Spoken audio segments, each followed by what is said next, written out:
Hello everyone, today we have new video review, and as you can see, this time we are going to talk about fresh release from ICM. It comes in 1/35 scale, and it might be a good opportunity to build a diorama in this popular sizing, because here we have crew of Stugna-P and its anti-tank complex.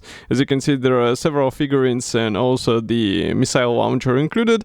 So all of this can be, as I said, combined into some diorama project, and we have a commercial sample here. So even though this is a completely new release, here we have it in the final shape, so nothing will change and you will get exactly the same thing as what you will see in this video.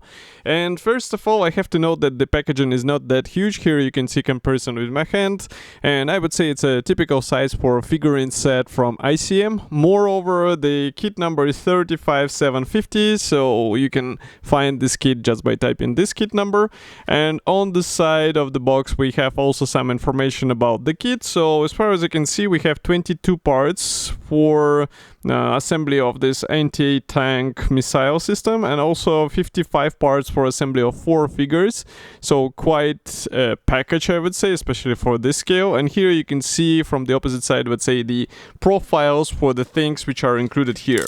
So it's quite easy to open, because here we have only the tape seals on all 4 sides. In the meantime, I can also remind you that you can support us in our reviews with hope of getting the small donation, let's say. So you can do it with a big red button on our website. And of course, this is done via PayPal, so it's quite quick and safe. You don't have to worry about any possible issues. And of course, you decide how much we will be donated to us. So as you can see, the box design, despite the size, is typical for ICM. We have this flexible top section and then white cardboard box, which is quite sturdy. And if I open it, here is what we have inside. We have all parts packed into a resealable plastic bag, and as far as you can see, one of them is dedicated to the various equipment and armament, while the second one, which is bigger, it is dedicated to the figurine parts. So now I am going to open it. Just give me a second, and we will take a closer look together.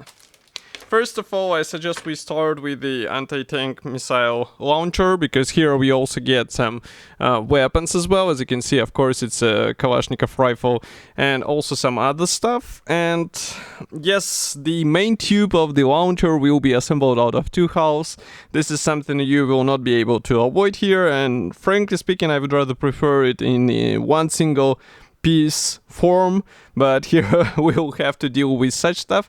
I wonder if there are guiding elements inside, and it looks like they are included, so at least you will be helped with overall alignment. I think we can zoom in even closer. Well, that was a max, but still you can see the external features. So overall details, they look quite good.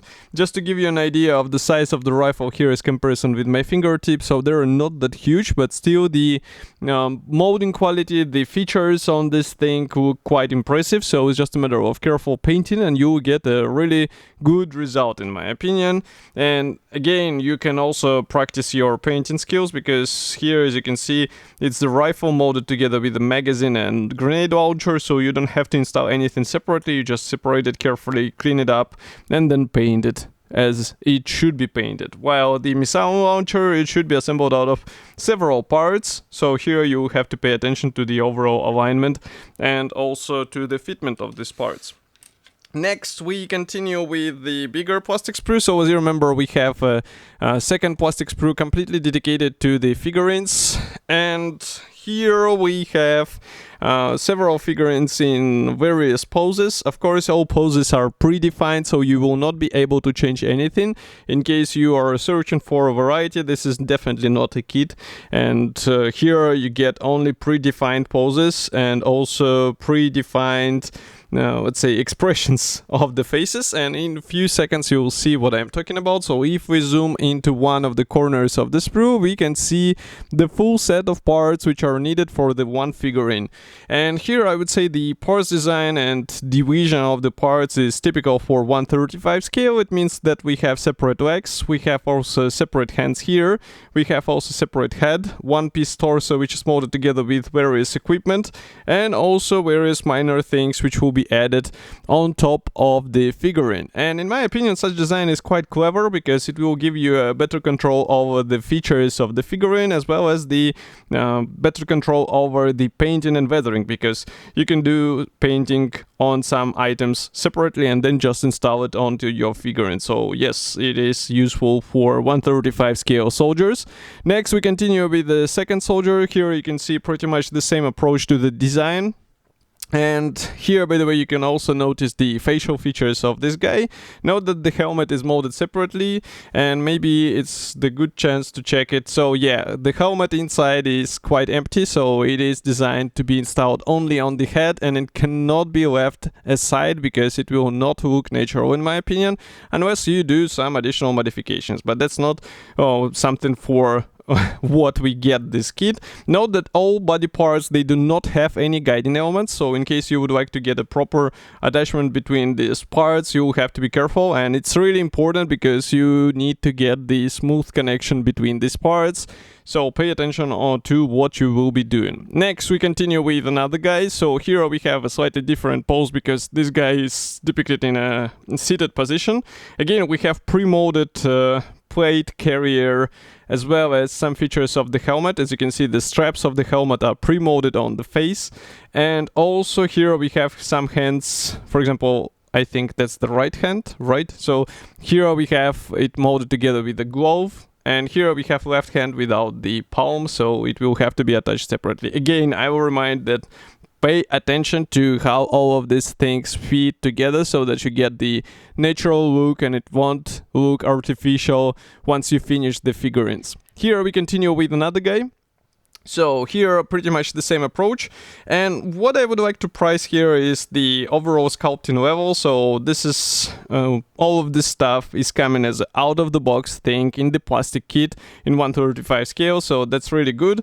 But again, no guiding pins whatsoever, so pay attention to what you will be gluing, and for each guy I think it's worth smoothing all of these possible seams and gaps so that you will get a more realistic connection between the parts. But next we continue with assembly manual. So here we continue with the small brochure which is printed in color.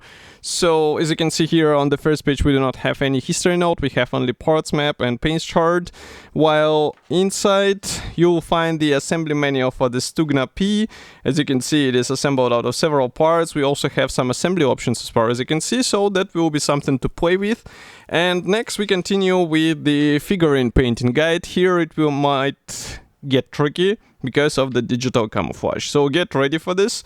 And also it might be worth to practice a bit because, as I said, this is not something what you can do from the first try, but it's really good that we have color printed marking guide here, because it will give you a better understanding of how to paint all of these four guys. And maybe it's worth getting some reference material in matter of real photos so that you can get even more convincing appearance. So this kit should be already available. You can get it in Modelimex webshop. In my opinion, this is a really great release from ICM in 1/35 scale.